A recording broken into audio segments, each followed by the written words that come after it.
हिंदूंनो जागा व्हा. जय हिंद, जय भारत, जय श्रीराम. जरा हा व्हिडिओ बघून घ्या.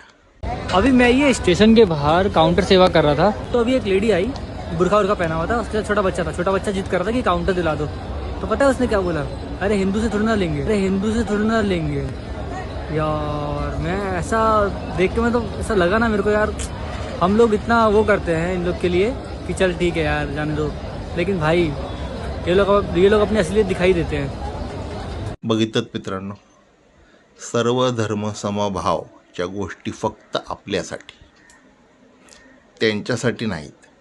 फक्त एक काउंटर, साधा काउंटर जो फक्त परमेश्वराची आराधना करण्यासाठी असतो, त्या काउंटरसाठी सुद्धा हे लोक म्हणतायत की आम्ही हिंदूंकडनं का घेऊ. तर आपण पण त्यांच्याकडनं सामान का घ्यायचं. पण नाही, आपण ऐकणार नाही.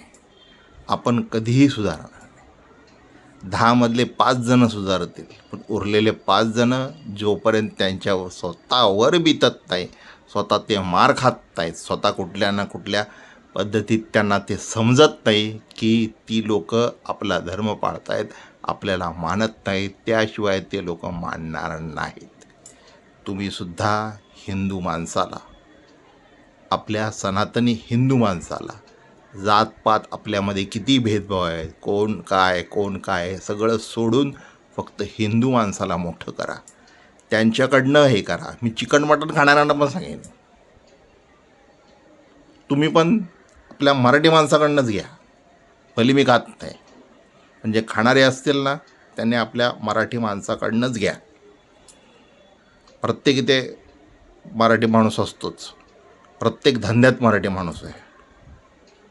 मला आज एवढंच सांगायचं आहे की जपून वागा.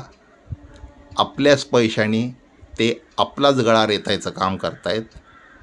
अनेक प्रसंग समोर येत आहेत. त्यांना जर बदलायचं असेल तर आपल्याला स्वतःला वैयक्तिक सुधारावं लागेल. कुणी येऊन आपली मदत करणार नाही. त्यामुळे हिंदूंनो जागं व्हा आणि आपल्या लोकांना प्राधान्य द्या, महत्त्व द्या आणि आपल्या लोकांवर विश्वास टाका. एकजूटता ठेवा की जर आपल्यातलं कोणाला काय झालं, फोन केला तर आपली माणसं आली पाहिजेत तिथे, ना की घाबरून घरात बसली पाहिजेत. बस एवढं झालं ना, आपण अर्धी लढाई जिंकलो. जय हिंद, जय भारत, उत्तिष्ठ भारत.